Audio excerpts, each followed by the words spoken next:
Testing 1, 2.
Welcome to the Agoura Hills City Council meeting. Please silence all cell phones and other electronic devices. If you wish to speak or submit a written comment, please complete a comment card for each item and submit it to the city clerk prior to the public comment portion of the meeting.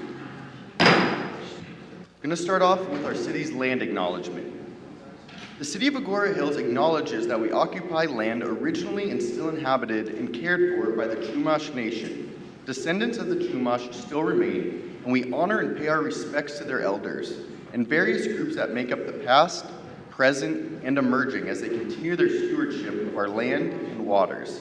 We have a responsibility and a commitment to elevate the stories, culture, and community of the original inhabitants of the City of Agoura Hills, and we are grateful to have the opportunity to live and work on these ancestral lands. Now moving on to the Pledge of Allegiance. I am going to defer to Council Member Klein Lopez to lead us in the Pledge of Allegiance tonight. All right, well, everyone please stand and place your right hand over your heart. I pledge allegiance to the flag of the United States of America and to the republic for which it stands, one nation, under God, indivisible, with liberty and justice for all. You may be seated. I will now defer to the city clerk for roll call. Thank you. Good evening. Councilmember Anderson. Present. Councilmember Anstead. Here. Councilmember Klein Lopez. Here. Mayor Pro Tem Wolf. Present. Mayor Sylvester. Mayor Pro Tem Wolf, you have a quorum with Mayor Sylvester absent. Great, thank you. I'm now moving on to the approval of the agenda. Will the maker of the motion and second, I need a maker of a motion and a second to approve the agenda. Please state your names. Now defer to City Clerk Rodriguez. Nope. This City Councilman Chris Anstead makes a motion to approve the agenda. I'll second. Deborah Klein Lopez. I will now defer to the City Clerk. Councilmember Anderson. Aye. Councilmember Anstead. Aye. Councilmember Klein Lopez. Aye. Mayor Pro Tem Wolf. Aye. Mayor Pro Tem Wolf, you have approval 4-0. Wonderful. We're now moving on to our Business of the Month presentation, where we are going to be honoring Sushi and Wasabi. So I'm going to step off the podium to present, and then Christine, I'll be calling you up in a second.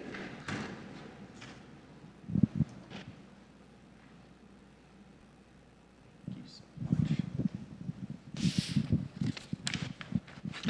So, for this month, I am so excited to honor, on behalf of Mayor Penny Sylvester and the City of Agoura Hills, Sushi and Wasabi as our Business of the Month for May 2025. Sushi and Wasabi is a beloved local restaurant that has become a go-to destination for incredible sushi, warm hospitality, and it's right here in Agoura Hills. Sushi and Wasabi has built a loyal following by offering high-quality Japanese cuisine with an emphasis on freshness, creativity, and consistency. From beautifully prepared rolls to traditional dishes, their menu reflects passion, both flavor and presentation. They also offer a great catering menu. Beyond their delicious food, Sushi and Wasabi stands out for their excellent customer service and their genuine connection to our community. They've created a welcoming space where friends and family can come together to enjoy a meal, celebrate special occasions, or just treat themselves to something truly special. So huge congratulations to Sushi Wasabi for being selected as Agoura Hills Business of the Month for May. And Christina, I'd love to call you up to present a certificate and see if you would like to say anything. Come on up. I'll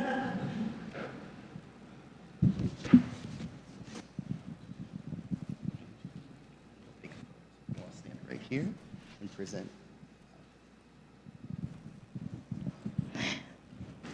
Okay, we'll do this first.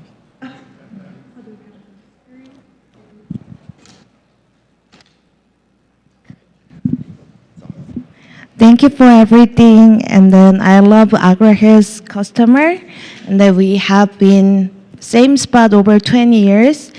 I see the children grow up, they become dad, and then grandfather bring the grandkids. I'm so honored of part of Agoura Hills restaurant.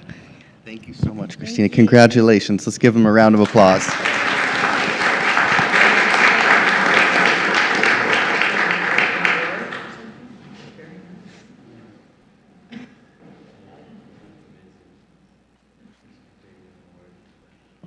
So moving on to intergovernmental special purpose committee and departmental reports.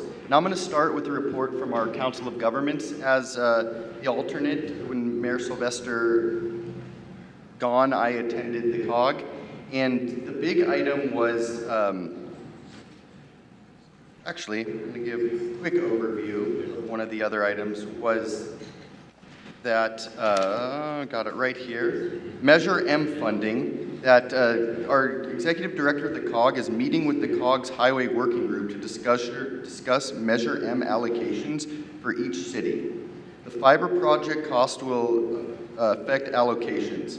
The Executive Director of the COG will meet individually with cities about the project funding, and the COG's Measure M allocation is $13 million. The finalized process will be reviewed by city managers before it is presented to the governing board in September. And then the item that we took action on was the revised Los Angeles County Local Solutions Fund Statement of Work for fiscal year for years 25-26 regarding homeless funding. The Executive Director explained that unallocated funds can't be carried over unless programmed and not spent. Therefore, the scope of work and budget were revised to allocate the remaining $67,000 for problem-solving efforts to help homeless individuals and families in our region secure housing. So that was a good update, and it was a unanimous 5-0 vote from the COG. So that is my COG update. I will now defer to Councilmember Anderson if she has any updates regarding the Santa Monica Mountains Conservancy Advisory Committee. Thank you, Mayor Pro Tem Wolf. I do have a couple. We had our most recent Santa Monica Mountains Conservancy meeting on May 12th, and I am delighted to share with you that we continue to have a focus, as we always have, on, well, we continue to care a great deal and have a focus on being stewards of the land that the Santa Monica Mountain Conservancy has ownership over. And given the times that I'm looking over to the left, I don't know whose poster board this is, with wildfires on it, really focusing on making sure that we are preserving and maintaining that land through wildfire prevention and support. So there was a $1 million grant given to the Ventura Fire Department, which, as we all know, there are many wildfires that we are literally at the edge of Ventura County, like our target is in Ventura County.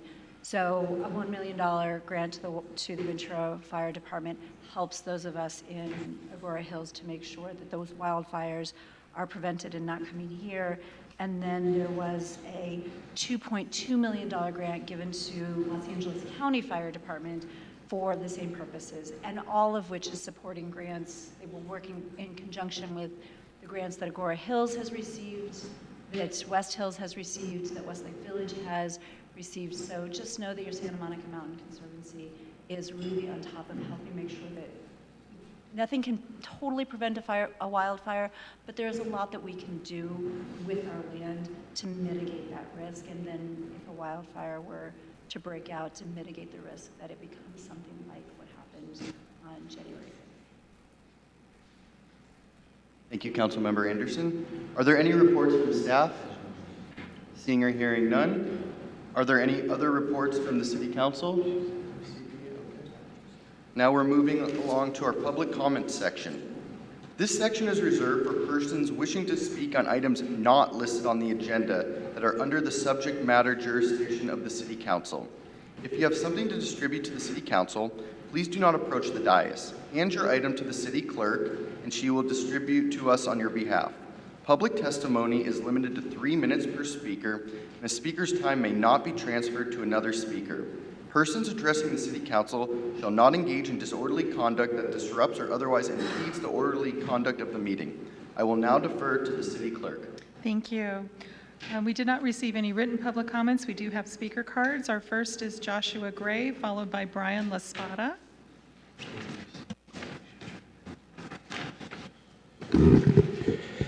Thank you, Mayor Pro Tem Wolf and council members. I'm Josh Gray from the Greater Canal Valley Chamber of Commerce, here with a few updates from the Chamber and the TID. I want to thank Ramiro for being the Chamber's Master of Ceremonies for the Recognition Gala. He was an incredible MC and we greatly appreciated the energy and enthusiasm he brought to the event. Leadership Conejo's 22nd class graduated earlier this month, and I wanted to congratulate Mary Haddad and Britt Sharon for graduating in this year's cohort. So congratulations again. On July 18th, the Chamber will be having its annual 40 Under 40 reception, with recipients being notified this week and next. On the tourism front, the big news to share with you all is that this morning, Visit Conejo Valley has launched its new website for Conejo.com.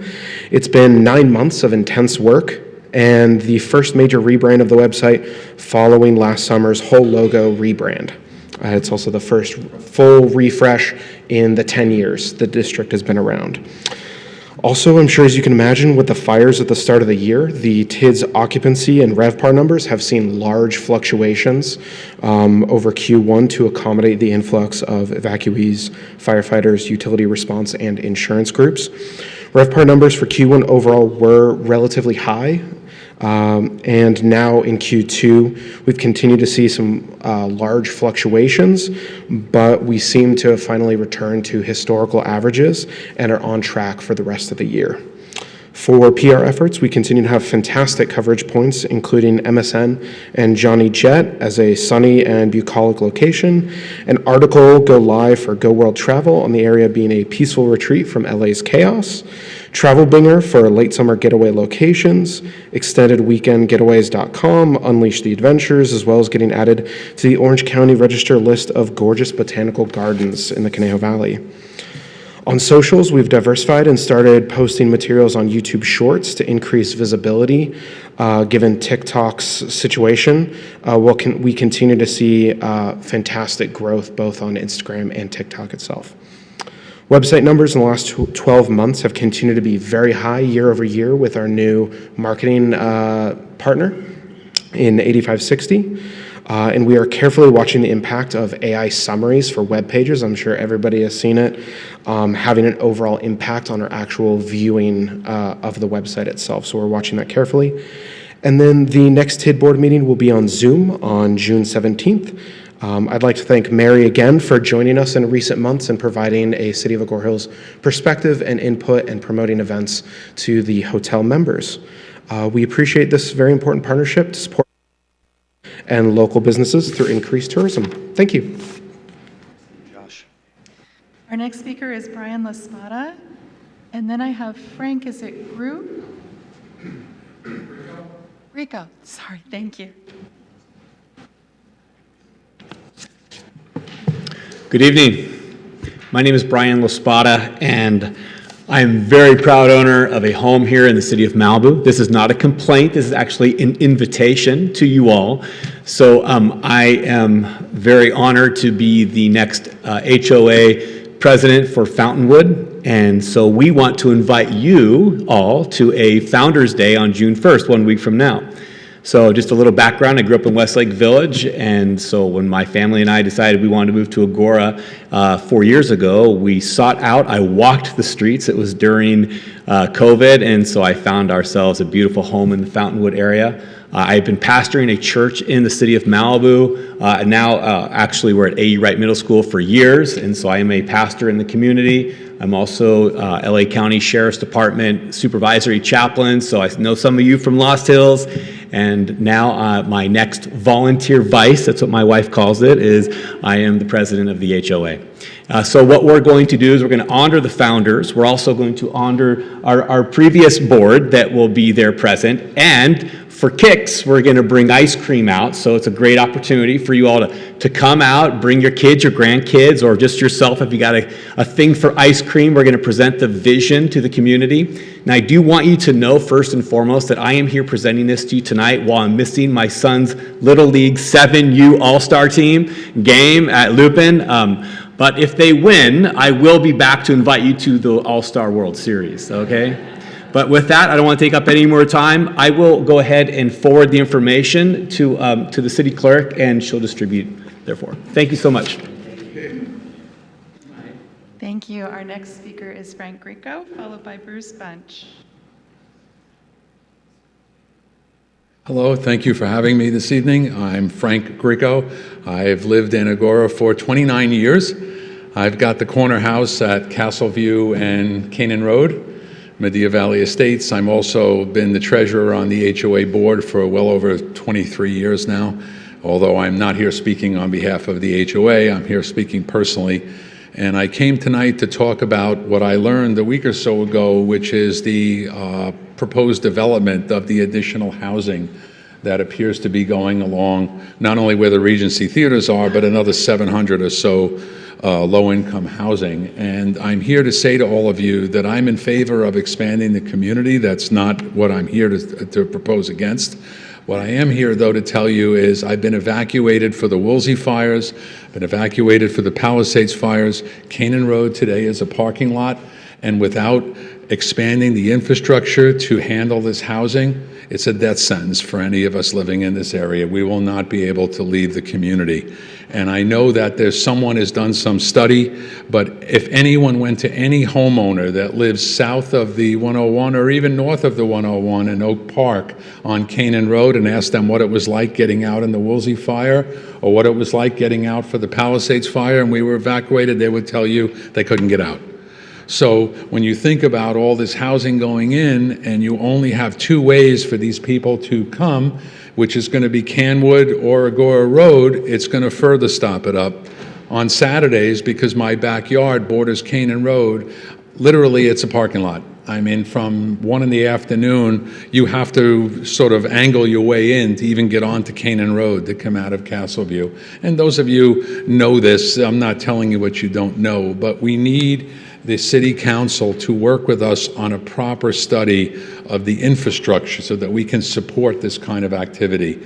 To go forward with building these units without the proper infrastructure for the roads puts everyone that's got their lives. I've raised 2 children here. I've been in the community 30 years. I don't want to lose my home, let alone lose my life because I can't get out of the community. And it's vitally important that all of you understand that. And if you could, tell me who is doing the infrastructure study so that we can have an evening where it's on the agenda with the comments and allow homeowners to come in that have been evacuated, I think you'll get a swell of homeowner comments and support, which will be very valuable as we go forward trying to improve the infrastructure. Anyway, thank you so much. I'm here to be respectful and appreciate everybody. I appreciate all you've done with the community, with the things that are going on right now with the grants. I have a fire hydrant at the corner of my property. Needless to say, there's no water in it. But the point is, we need to do the right things together as a community. And we can not only preserve this community, beautiful than it is today. Thank you very much again for having me.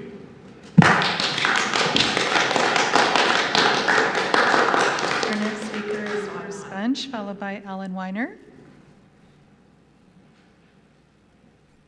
Hi, my name is Bruce Bunch. I run a law office in Westlake Village. We've lived in Agoura since 1984. I currently live with my family in the Medea Valley. I'm on the homeowners board, but I'm not here speaking on behalf of the board, although I suspect that they wouldn't disagree with anything I have to say. My concern is, I think it's perhaps too late to do anything remedial about the development at the former theater site, since everything's been raised.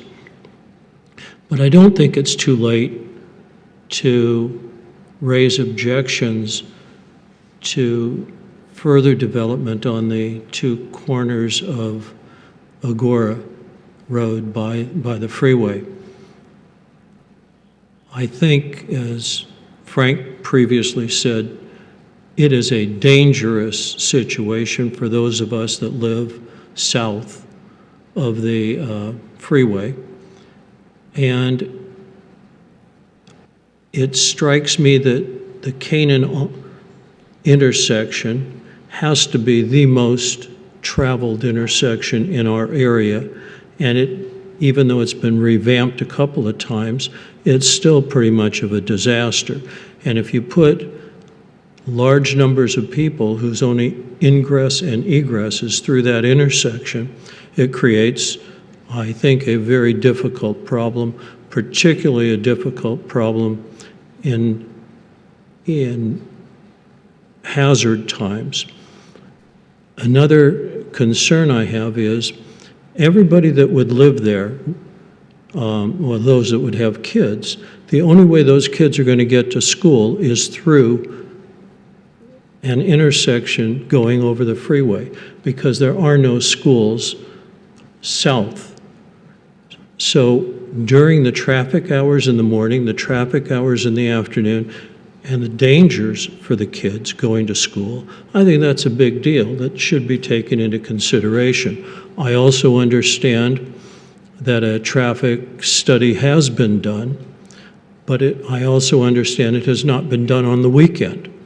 And for those of us that know what the weekends are with beach traffic, et cetera, and I'm not just talking about the excess traffic from the Palisades fires, the traffic is backed up, I would say, a couple of miles most of the weekend days. And if the studies don't include the weekends, I think that's a big problem, because fires and other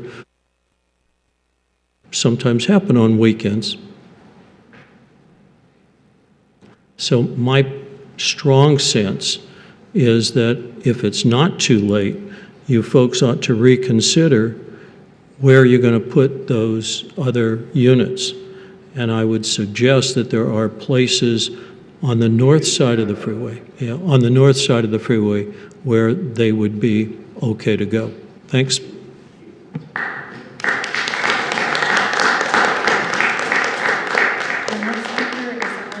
Followed by Yvonne Hathran.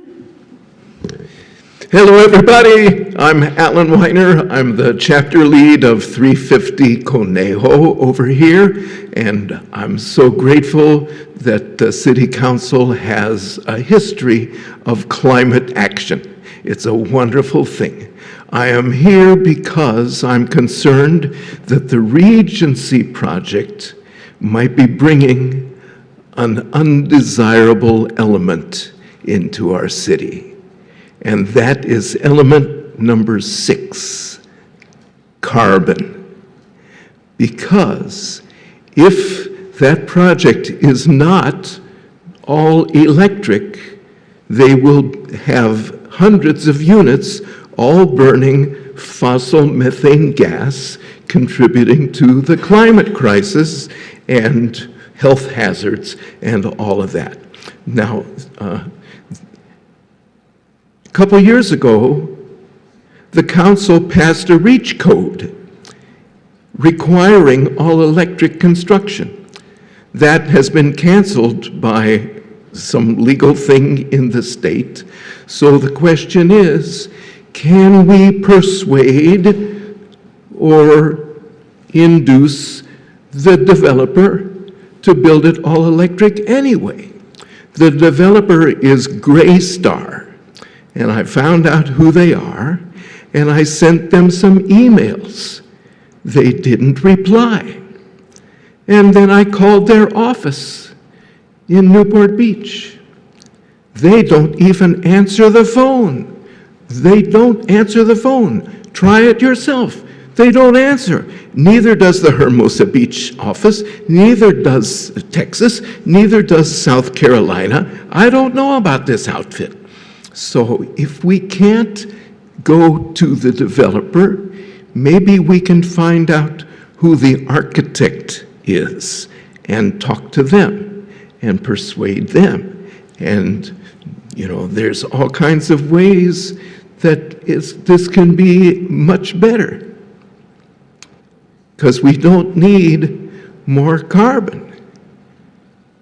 In fact, all we need to do is keep it in the ground. Keep it in the ground. Fossil fuel is past its time. We're gonna keep it where the sun don't shine. We're gonna keep it where the sun don't shine. Thank you, everybody. Let's keep it where the sun don't shine. Our next speaker is Yvonne Hathran, followed by Bonnie Schulman.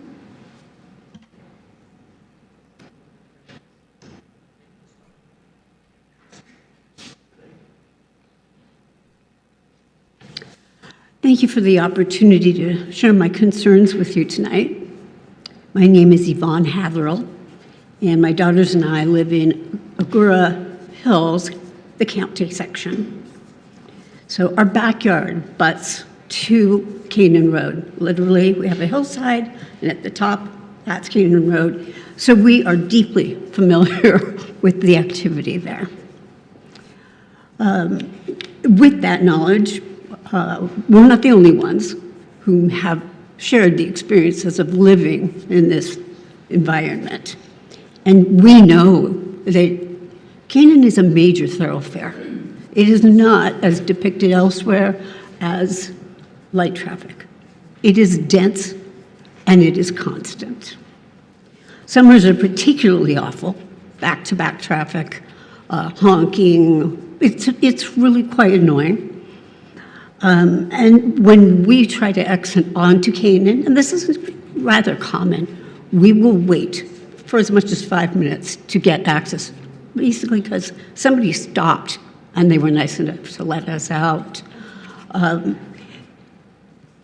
What I find frustrating is that whatever traffic studies were done, their conclusions are very different from our observations, and we do see everything, hear everything, and I think they're grossly inaccurate in terms of portraying what's actually happening on Canaan and the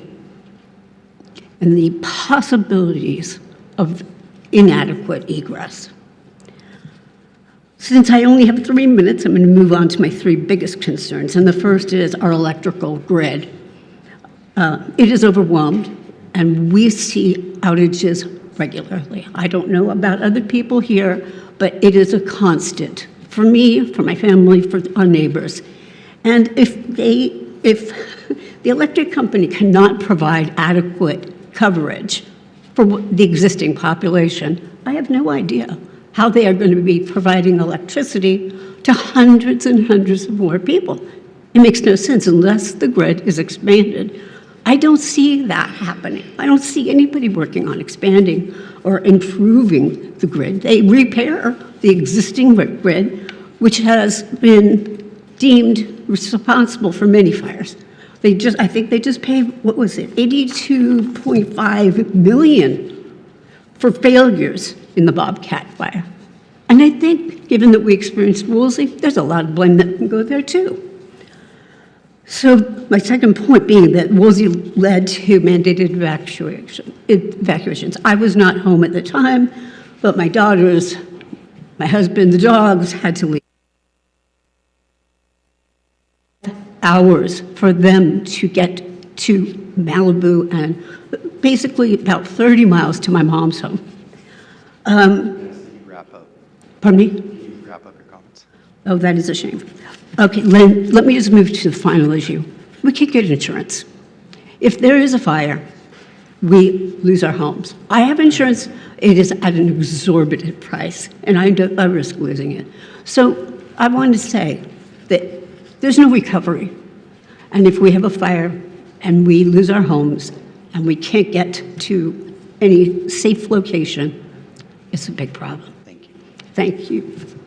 Our next speaker is Brenda Shulman, followed by John Williams.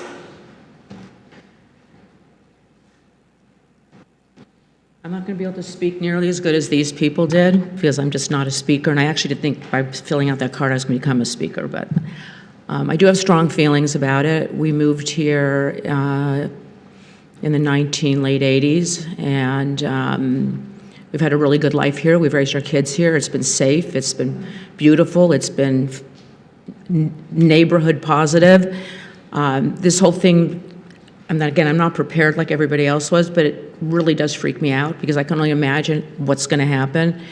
Everybody's speaking about so far the fires, and that's a really big issue. And I was there, and we tried to get out of there, and even we had recent fires recently. We had the same problem getting out of there. I don't see how anything good about it is going to come other than filling an obligation that you have to put a certain amount of homes in a certain area. It frightens me. It really does, because I've lived here a long time and seen what happens, and we live in a great area, and everything has been good. And I just think it's a really bad idea, and I wish I was more prepared with data, but I think you'll find a lot of people are not happy about it based on all the people I've spoken to so far. You know, and the big thing is just getting out of there. You know, the only reason we got out on time on that last fire is because a friend of ours is in the, he has a place in the Agoura. I'm not going to say who he is or what he does, but he warned us, and we got out before other people got out, and I was very grateful for that. But since I went through it, I know it's real, I know it can happen, and I'm not trying to be, I don't know how to say this nicely, but how much are other people going to care about our neighborhood as we have? How much are they not going to, how much will they think about not throwing a cigarette down when they finish smoking? I mean, we all know what we have here, and it works, and I'm scared. I'm really scared. It's almost like I feel like I have to sell my home before I can't get any money for my home. So that's how I feel, frightened. So I don't know what else to say. Do I leave now? I can go, okay. Our next speaker is John Williams.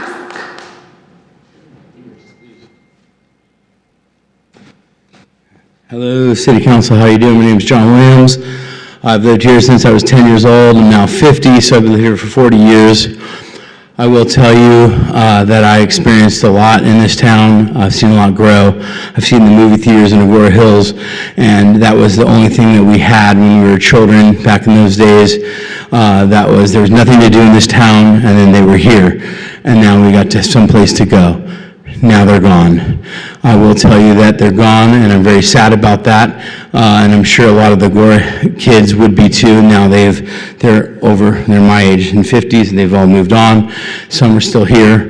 They're not here today to support me, I understand, but I will tell you that to build more towns or cities in Agoura Hills, you had to tear down the movie theater, and a lot of people are not happy about that. That is a real bummer, and then I hear that it's going to bring in a low income, I'm not sure, don't quote me on any of this, a lower income housing development for our town and city. I'm a big spear fisherman. I dive in the ocean. I experience a lot of the ocean life due to COVID and a lot of people that I do not want to hang out with. I go underwater to experience my life and my excitements and my enjoyment. And I see a lot of fish swimming around, and I see a lot of the same fish swimming around in the water and hanging out and congregating in the same place with a lot of other fish mingling too. Those fish have something to say, and I listen. Regarding today, for me, that's one thing. The whole city, I'm not quite sure on how deep that goes, but I do know that Agoura was based on not building anything else because we couldn't, and now we're tearing down something to build something else. I do not agree, and I'm sure a lot of people here do not agree as well with that. I will say. Moving forward, I will tell you that during the Woolsey fire, my family and I live right down the street here, and everyone fled. I told everyone to leave their hoses out, and I will fight fires with them. They left, my son and my two sons and I in their 20s, and me in my 40s, we decided to stay by and fight fires. We fought fires, put out fires on our street, and it was a very tragic thing. We saved homes. Moving forward, I was in Malibu on the second day after the fires that hit Palisades, trying to explore and see the fires. I ended up driving up, came in, got a phone call or lots of messages all over my phone and my wife's phone, and everyone's scared and sketchy. Please let me finish my last 30 seconds, please. And we came in, and it was a chain tracked with people. Everyone worrying about where they were going, and it was traffic jammed all of a sudden. I didn't know why. I knew there was a fire in Agoura Hills off of Chesborough, and then it became a very stressed out thing. And I knew side streets because I've lived here since 1986, and I tried to fight my way through it to get home to my family, and I barely made it, and next thing I know, the fire was put out, thank God. But that was just what happened 6 months ago. So can you imagine what will happen in the near future if we build any more in Agoura Hills? Thank you very much.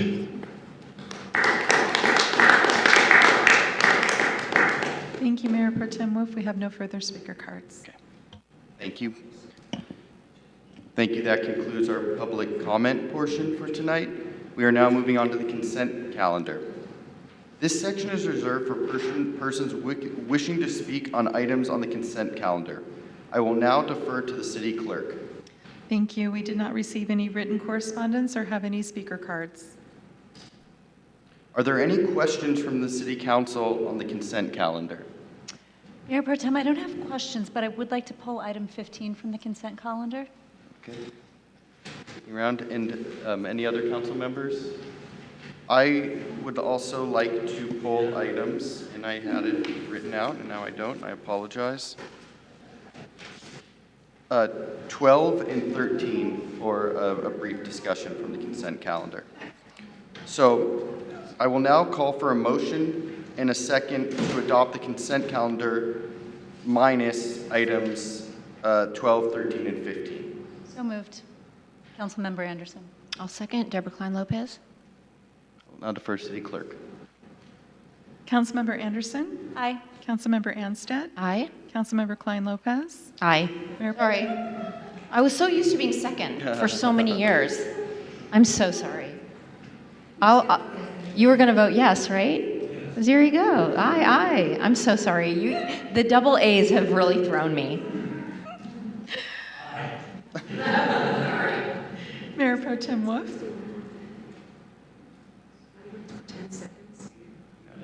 It's not, we're not able to do that. Aye. Aye. Sorry, I go through. Mayor Pro Tem Wolf, you have Aye. approval 4-0. Thank you. So moving on, can we start with item 12? Yep. So this item was brought, I just want to give a quick overview regarding getting support for what's called the FOUND Act, authored by Assembly Member Rick Zabur. And the FOUND Act ensures that cities and counties have clear rescue plans in place during emergencies so that owners do not have to risk their lives to save pets. This bill has wide support, and it requires, it will help ensure that clear pet rescue procedures are in place prior to disaster so that rescues are conducted efficiently and will disincentivize pet owners from endangering themselves by attempting unauthorized rescues. It also directs cities and counties to provide clear online resources for pet evacuations and reunification assistance, as well as a list of pets that have been rescued, and extends the time owners have to reclaim their rescued pets before the animals are adopted out, transferred, or euthanized by local animal control. And so this legislation came as a direct result of incidents that happened during the Palisades fire. So I wanted to comment that I'm appreciative that staff was able to bring this forward and that we're able to vote on it or discuss it tonight. So with that, do we need a roll call vote? Can I make a comment on that as well? I sincerely apologize. No, of course. We're all just doing the best we can up here. I just wanted to say that I was also very, very happy to see this bill not only exist from Assembly Members Burr, but also on our consent agenda.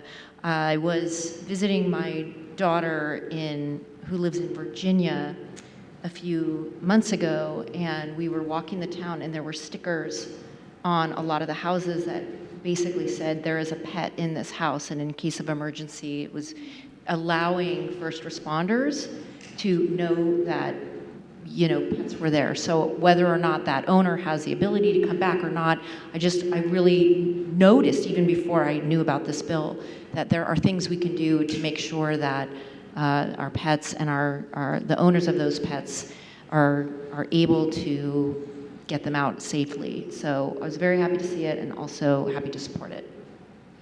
Thank you, Councilmember Klein Lopez. Do any other council members have comments on this? So with that, do we now move to a roll call, or I move to approve item 13. 12, I mean. I'll second. Deborah Klein Lopez. So I call for, may I get the roll call? Councilmember Anderson. Aye. Councilmember Anstead. Aye. Councilmember Klein Lopez. Aye. Mayor Pro Tem Wolf. Aye. Mayor Pro Tem Wolf, you have approval 4-0. Thank you so much. And then the next bill I pulled off from the agenda, from the consent calendar, is a piece of legislation I'm really passionate about. It's SB 394 that's sponsored by Senator Ben Allen, and the other co-sponsors are actually the Las Virgenes Municipal Water District. And what this legislation, what a lot of folks don't realize, that there's a big issue in California and Los Angeles County in our service area of water theft from hydrants. It's contractor services, it's equestrian service, it's street cleaning, and what they do is they hook up illegally, and it's premeditated because there's a special tool that's needed to hook up to hydrants, and they steal normally up to about 6,000 gallons is what a normal water tender carries. And the fines for it are about $100 for the first fine, current fines $200 for the second, and $500 for the third, and then there's a 1-year reset. And so at Las Virgenes, we saw cases of water theft, and we didn't have any ability to penalize these folks. And what it does is it creates a huge danger for the system. The infrastructure can be severely damaged, and when there's an emergency, water can sometimes not be available. And so what this bill will do is increase fines to a level that will actually incentivize folks to not steal water. And it's a common issue throughout a lot of the unincorporated areas in LA County, the Antelope Valley, and throughout the state of California. So this bill yesterday passed the Senate 38-0, and it's now moving on to the Assembly, where it will probably go through a quick and easy path, because there's not a lot of people who are supportive of water theft. And so I think this is a really important public safety measure, and so I'm appreciative that staff was able to bring this forward, and I hope to get the council's support. So with that, I will then ask for another motion for my council. Councilmember Anderson moves to approve item 13. I'll second. Deborah Klein Lopez. Now defer to City Clerk Rodriguez for a roll call. Councilmember Anderson. Aye. Councilmember Anstead. Aye. Councilmember Klein Lopez. Aye. Mayor Pro Tem Wolf. Aye. Mayor Pro Tem Wolf, you have approval 4-0. Thank you. Thank you for the roll call. And lastly, we'll move on to item number 15, and I will turn it over to Councilmember Anderson. Thank you, Mayor Pro Tem Wolf. I have to say, this is one of my proudest moments, no pun intended, as a council member here in Agoura Hills. I want to start, so this is the item, item number 15 is a resolution to approve the issuance, actually, no, hold on a second. I was looking at 13. It is, thank you, Debbie. It is a resolution recognizing June 2025 as Lesbian, Gay, Bisexual, Transgender, Questioning Plus Pride Month in the city of Agoura Hills, and directing staff to fly the rainbow pride flag at the Agoura Hills Civic Center throughout the month of June. I want to thank Supervisor Lindsay Horvath, who last year inspired Mayor Elise Buckley-Weber to sponsor this resolution that last year made Agoura Hills, that was the first year, last year was the first year that Agoura Hills flew the pride flag, and I am super, super proud, no pun intended, to be requesting that we do that again. And I just have to say, it makes me so immensely happy that Agoura Hills is this welcoming, supportive, inclusive community. It's one of the reasons that my family and I moved here. It's one of the reasons that I wanted to represent this city, and it's something that I am super, super proud, again, no pun intended, I promise to stop using the word, super, super proud to be helping to bring forward here today. Are there comments from council? I'm very happy that you pulled it. I was also going to make a comment that, particularly in this time of a lot of pressure to remove this kind of language from, in particular, public entities. I think it is very, very important for our city to be at the forefront of inclusion and support for all of our residents. And so I too am very, very happy to see this. I want to acknowledge, as you do, not only our supervisor, but our former mayor, Elise Buckley-Weber. This was very important to her, and I'm happy to see it on this year and hope it stays on every year for the duration. Any other comments? I'd like to use the term that was used. I'm proud to support this. Thank you. Thank you. I echo my fellow council members that Agoura Hills continues to be a welcoming and accepting place, and I happily support this. So for the last time, may I get a motion to support, to adopt resolution, item number 15? Councilmember Anderson so moves. I'll second Deborah Klein-Lopez. Roll call, please. Councilmember Anderson. Aye. Councilmember Anstead. Aye. Councilmember Klein-Lopez. Aye. Mayor Pro Tem Wolf. Aye. Mayor Pro Tem Wolf, you have approval 4-0. Thank you. I will now move on to council and staff comments. Are there any comments from staff? Amy Brink, our Community Service Director. Thank you. Good evening, Mayor Pro Tem Wolf and City Council. I just wanted to share some exciting news with the council. We had a really great day today up at the Agoura Hills Recreation and Event Center. As many of you know, May is Older American Month, and the County of Los Angeles celebrates it every year by asking the cities to submit their Older American of the Year, and they get to go down and spend a lunch down at the county every year. So today we were honored to have Mayor Pro Tem Wolf actually announce and recognize our Older American of the Year, Marilyn Lippiatt. And if I could just read for you what's on the screen, I know it's hard to see. We want to congratulate Marilyn Lippiatt. She's a longtime resident of Agoura Hills. She's dedicated her life to service and leadership. From the beginnings as a teacher to serving as the superintendent of schools in Oak Park, she has impacted countless lives with wisdom and compassion. Even in retirement, she continues to lead through volunteerism. And as an active member of Westlake Sunrise Rotary, Marilyn has led with humility, delivering Meals on Wheels, mentoring youth, organizing charitable drives, and earning top honors, including Rotarian of the Year. Her devotion to service above self is evident in every role she takes on. Beyond Rotary, Marilyn serves on the YMCA board. She is a trustee of the Caneo Las Virgenes Future Foundation, who I had the honor to serve with her many, many years ago. So she's been involved for a long time with CLVFF. And chairs of the Senior Congress. She also volunteers with organizations like the American Cancer Foundation, For the Troops, and Teach. Marilyn's quiet determination and unwavering commitment to her community make her a truly extraordinary and deserving honoree. So on behalf of the City of Agoura Hills and the Council, we want to congratulate Marilyn Lippiatt and thank Mayor Pro Tem Wolf for being there today to present it and recognize her in a room full of over 100 seniors having an amazing lunch, and maybe he'll share some thoughts with us at the end. So congratulations to Marilyn. Thank you. Thank you, Amy. Are there any other comments from staff? Ramiro? Thank you. The exciting news keeps coming. I appreciate it, Mayor Pro Tem Wolf and council members. So I am so excited to invite the community at large to the Ladyface Marketplace Farmers Market. The official launch will be tomorrow, with the thought of this hopefully being every Thursday from 4:30 to 8:30 p.m. It's going to be located on Cornell Road, between Roadside Drive and Agoura Road. We've got a host of excited farmers that are going to be selling fresh produce. There are some amazing food vendors that will be there, and I believe even a local band will be coming out. So it promises to be a really exciting time. We hope that you'll come out and join us, again, sometime between 4:30 and 8:30. At 6 o'clock, Mayor Pro Tem Wolf will be coming out and saying a few words, and I believe fellow council members will be there in support of the farmers market as well. So we invite all of the community to please tell your family, friends, bring your shopping bags, and get ready to have a great experience in Agoura Hills at your farmers market, the Ladyface Marketplace. Thank you. Thank you, Ramiro. We're very excited for that. Seeing no more comments from staff, I will now move on to the comments from City Council portion. I'll start to my left, and Councilmember Anderson, any comments?